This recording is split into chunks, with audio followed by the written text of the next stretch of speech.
Xin chào các bạn. Trời ơi. Ngay cả người nước ngoài đã ở Việt Nam trong thời gian dài cũng phải thốt lên rằng người Việt Nam lạ lắm.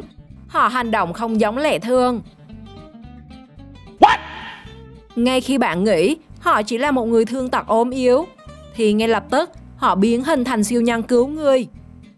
Thậm chí họ chẳng quan tâm nguy hiểm của mình để cứu cây xanh trong giông bão. Để hiểu được những hành động của người Việt Nam thì đúng là một bài toán nan giải. Và thay vì giải toán thì các bạn hãy cùng Thế giới hôm nay khám phá tiếp 45 hành động đáng sợ của người Việt. Trong khi bão Yagi đổ bộ, mọi người đều trốn trong nhà vì sức gió quá lớn, thì người đàn ông này vẫn cố gắng bảo vệ cái cây thay vì lo cho tính mạng của mình. Thôi anh ấy ra sợ cái cây đổ nên là giữ cây luôn.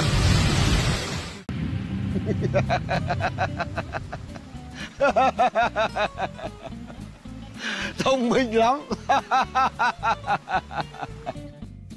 Không hiểu tài xế và hành khách đi xe ôm làm gì mà lạ quá. Rồi tài xế hay là bác sĩ vậy? Bạn nào biết họ đang làm gì thì comment trong phần bình luận nhé.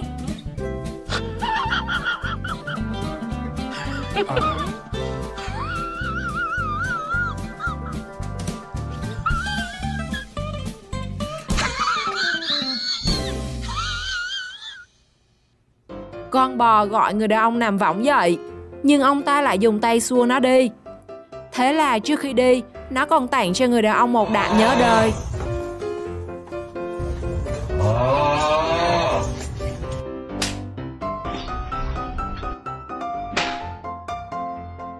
Thay vì để bao cát hay bọc nước trên mái tôn chống bão, một gia đình người Việt đã khiến ai cũng ngạc nhiên khi dùng những thùng bia để bảo vệ ngôi nhà của mình.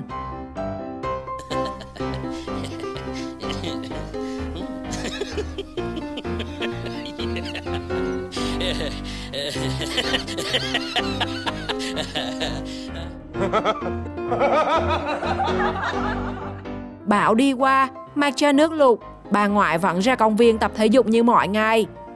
Thế mới thấy người Việt ta có thừa sự lạc quan và niềm tin có sức khỏe là có tất cả.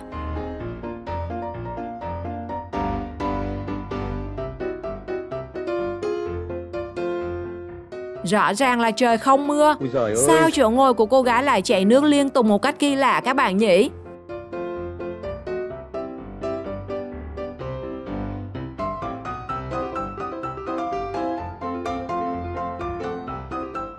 Không hiểu người phụ nữ đã bao lâu không đi bảo dưỡng cái xe, khiến nó nhả khói như kiểu đốt lò củi, làm mọi người tham gia giao thông ngao ngán.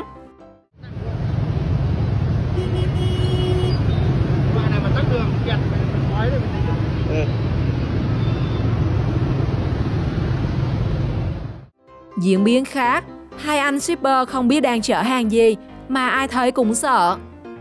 Mày có đang thấy cái mà tao đang nhìn thấy không mèo? Có, cái mà mày đang nhìn thấy cũng là cái mà tao đang nhìn thấy. Vậy cái mà mày đang nhìn thấy giống tao là mày thấy cái gì vậy mèo?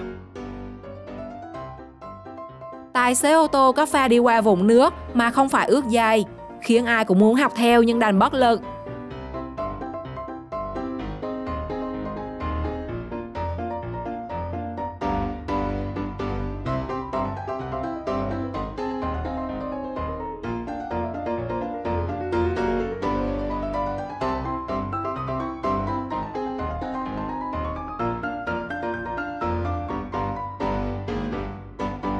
Đang ngồi trong nhà, cả nhóm bạn được phen hú hồn con trồn khi một chiếc ô tô bất ngờ tông thẳng vào.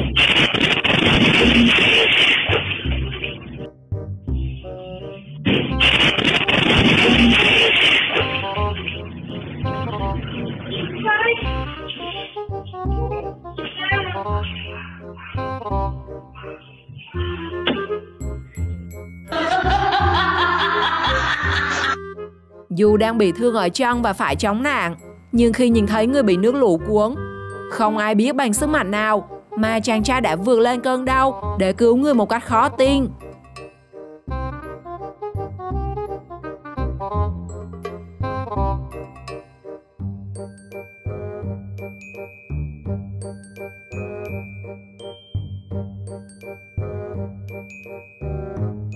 Một YouTuber người nước ngoài đã đăng tải video cảnh tượng tập luyện thể dục của một người đàn ông người Việt.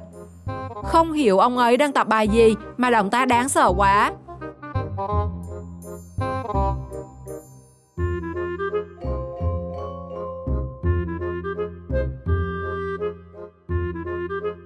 Đi ăn đám cưới nhưng đen gặp lũ, thế là mọi người đứng hết lên cả bàn ghế, còn dưới chân thì nước lũ chảy xiết.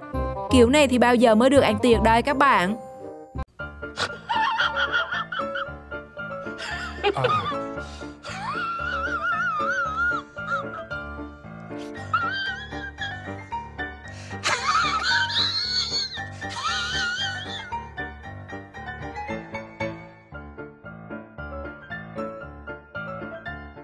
Đang cứu hộ bà con chạy lụt thì chiếc xuồng máy tách ngang.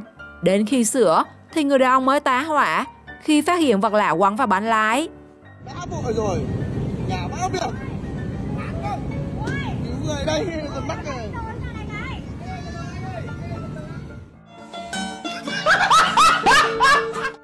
Mặc dù xung quanh là mấy bạn trẻ đang trầm cà phê, nhưng bà cụ vẫn giữ cho riêng mình một chỗ để tập thể dục.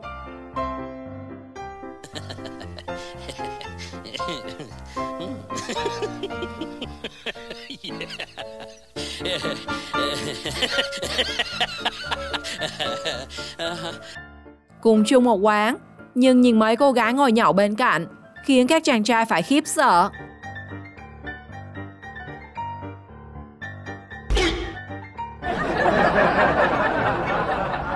Dù trái phải đã có 2 cô nàng, vậy mà chàng trai còn tranh thủ FaceTime với một cô gái khác. Đúng là cao thủ không bằng tranh thủ các bạn nhỉ?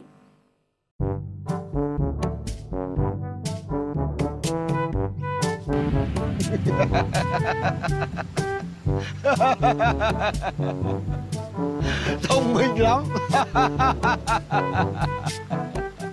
Đúng là con trai của ta.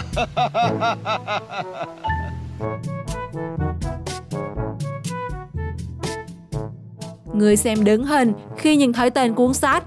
Nó dạy cho mấy cô vợ 72 kiếp trị chồng. Rồi, tới công chuyện này. Và các thế võ cô gái luyện đáng sợ quá. Các bạn nam nhìn thấy có rén không? Comment cho mình biết nhé.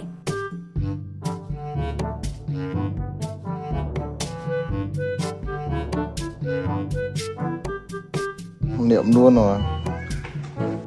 Cơn bão số 3 đi qua, chàng trai phát hiện mẹ thiên nhiên tặng món quà trước cửa. Nhưng nó lạ quá và ai cũng lắc đầu khi nhìn thấy. Ôi, cái gì đây? Món quà của mẹ thiên nhiên.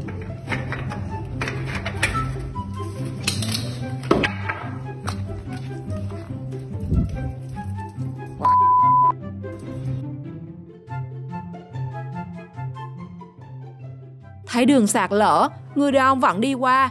May mắn là ông ấy vẫn an toàn, trong lúc những hòn đá không ngừng lan xuống.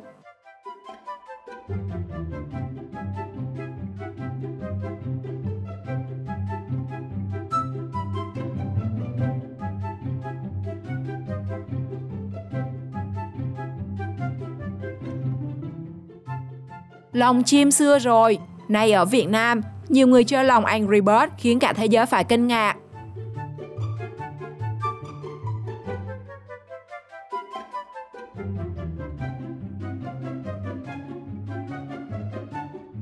Đam mê môn thể thao quý tộc, nhưng không hiểu sao người đàn ông không chơi trong sân golf mà lại đứng ở ngoài đường, làm ảnh hưởng đến các phương tiện tham gia giao thông.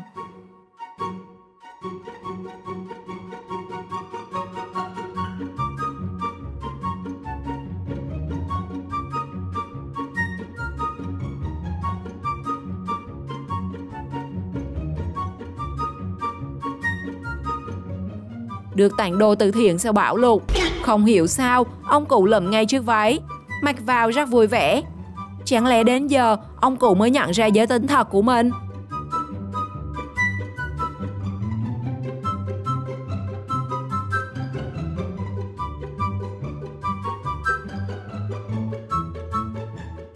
Khi môn thể thao pickleball du nhập vào Việt Nam, nó đã được nâng lên một tầm cao mới về sân đánh khi có đủ âm thanh, ánh sáng và máy lạnh.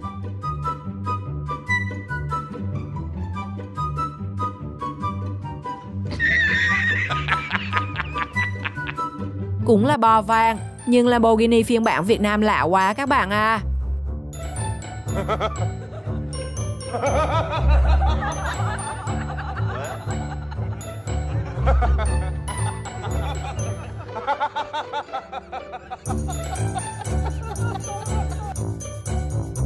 Cô gái có hành động khiến người xem, nhất là mấy anh nam chắc cứng người. Trời đất ơi, tự nhiên cái tôi tỉnh lại liền luôn. Tự nhiên tôi hết hồn rồi.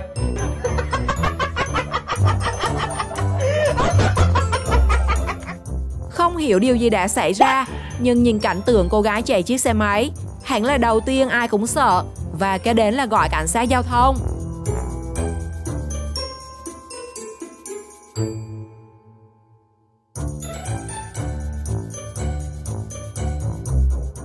Hẳn là người nước ngoài xà phả mắt chữ O, miệng chữ A, khi không hiểu vì sao mấy cô bán hàng Việt Nam lại cứ đứng nhảy nhót một cách kỳ lạ. Ui giời ơi.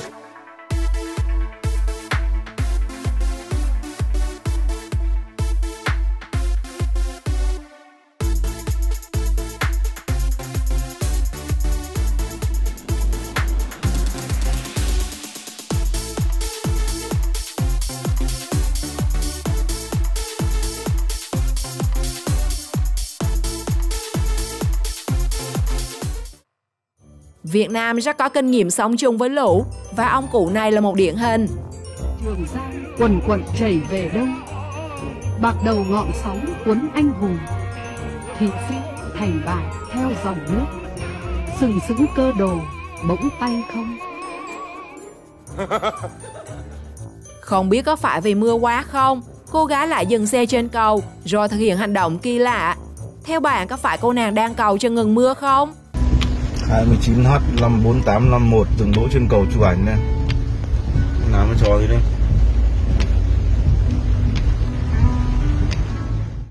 Muốn khỏe đẹp thì phải tập thể thao.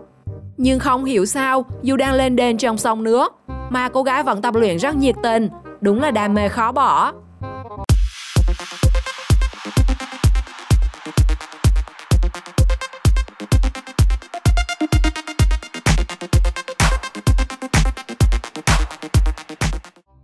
Nhiều người không khỏi thắc mắc, sao mấy nữ TikToker Việt lại cứ thích nhảy múa trước tấm kính của các tòa nhà? Liệu rằng họ vô tình hay cố ý, không biết đến sự tồn tại của những người ngồi bên trong?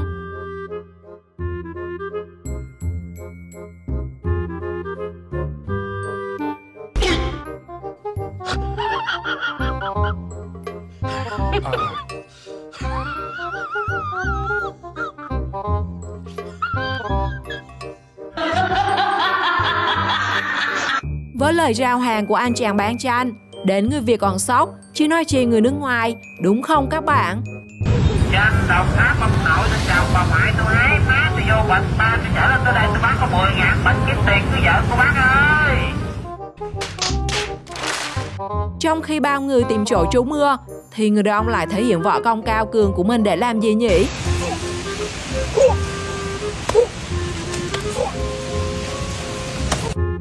Hành động của người Việt nào trong video theo bạn là đáng sợ và khó hiểu nhất? Comment câu trả lời cho mình biết trong phần bình luận nhé. Xin chào và hẹn gặp lại!